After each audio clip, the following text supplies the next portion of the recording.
Okay, let me explain it to you. Imagine you have a ball, and you let it go. It's going to fall and hit the ground. Okay? Now take that same ball and throw it sideways. It's going to curve and hit the ground, but it's going to be further away from you. Now let's go ahead and go high enough so we can get above the atmosphere, and let's hypothetically say we can go Super Saiyan 3 on this motherfucker and chuck that shit really fucking hard.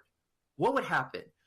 The ball would always be curving towards Earth, but what if the curve of its arc matched the curve of the Earth? The ball is always falling towards Earth, but the Earth is curving away from it just as fast. The only reason that satellites and shit aren't constantly colliding into Earth is because they are in orbit. Basically, all that means is that their sideways momentum is such that they balance themselves with their outward radial velocity and the pull of gravity. Does that make sense to you, Nathan? Yeah, my phone's about to die. It just got a huge glitch on it. We're going to be wrapping Hey, Red, this calm up down. soon. Everything's going to be okay, bud. We're going to be wrapping this up soon. I just want to make sure that answer is fine for you. He's basically explaining to you how an orbit works, basic orbital mechanics. So yeah, things in space orbit, but everything gets attracted to Earth and sticks to Earth. Got it. It's just magic. Not sticks. He said that an orbit is something where it is falling at the same rate at which the rate of the curvature of the Earth is equal. So it's in constant. So this giant solar system just has this huge cosmic dance, and everything's perfectly orbiting everything, and nothing ever collides. Because no, actually, shit does collide all the fucking time. And in fact, if shit did not collide with other shit all the fucking time, I'm pretty sure the dinosaurs would be a lot happier right about now.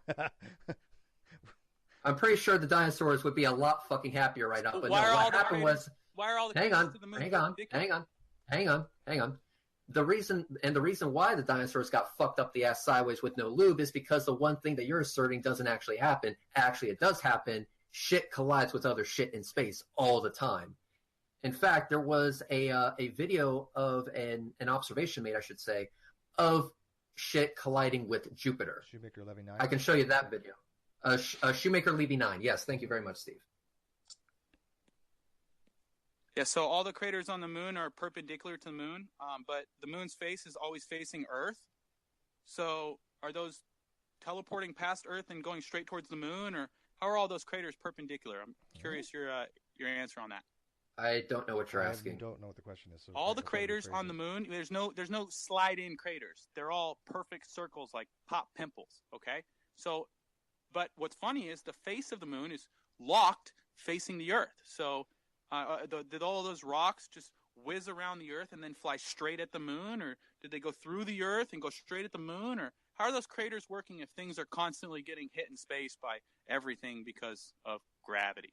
Simple. It's because when meteors actually hit something going, a metric fuck ton of speed, they explode on impact.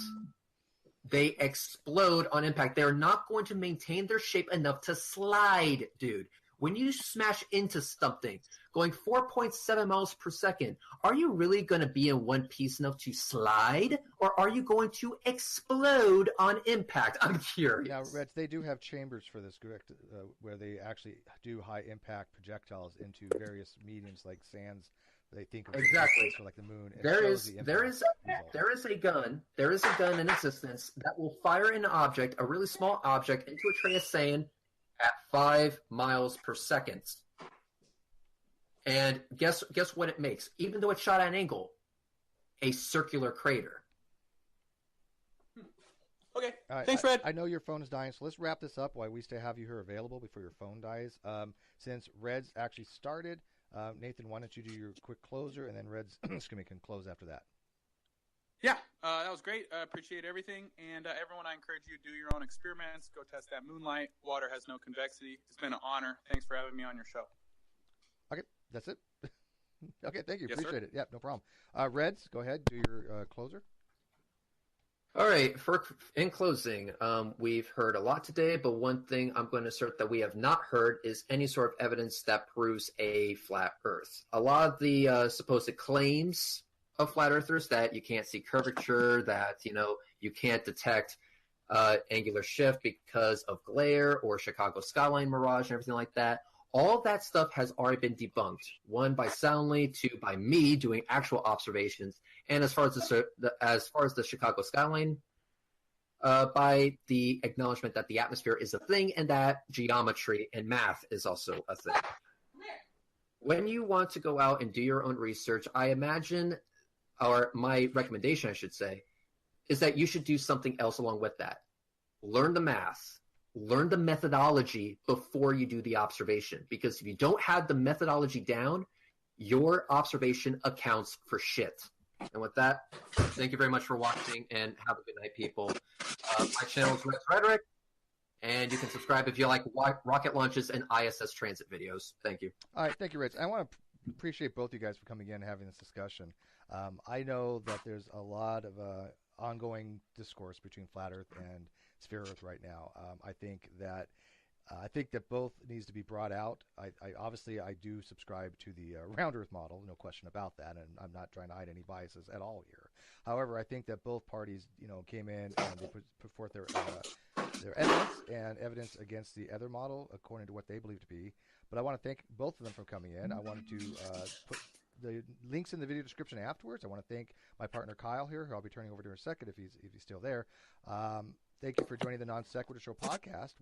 We are on iTunes, on our Stitcher, and many, many other feeds. I want to direct also to the future debates that we're having. We're having Germanism on the 22nd on my channel, which is Steve McRae on YouTube, again, in the video description.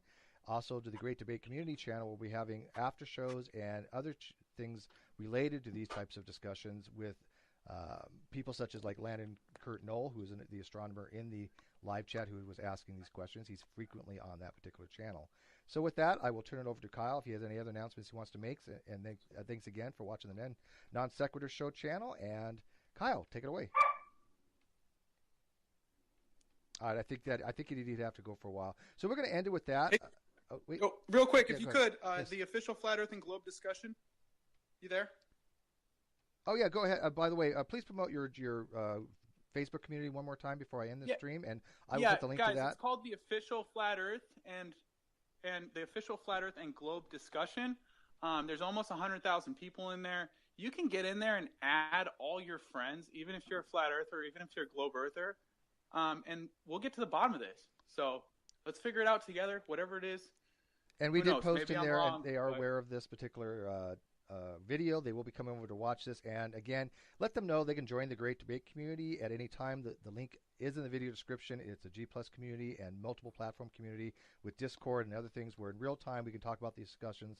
So if you have anybody in your group that wants to come over to the Great Debate community and have these discussions in real time, pretty much 24 hours a day, we have means to do that. And we'll have multiple videos going on, multiple platforms going on, and we'll probably have eventually a 24-hour live feed from the Great Debate community Discord. So that's something they can come in and do anytime if they wish to, okay? Cool. Awesome. All right, thank you very much, guys, for listeners. I appreciate all the 100 people watching. I'm sure this video will get thousands and thousands of views, and we look forward to your comments. And from Kyle and myself from the Non-Sequitur Show, we wish you a good night.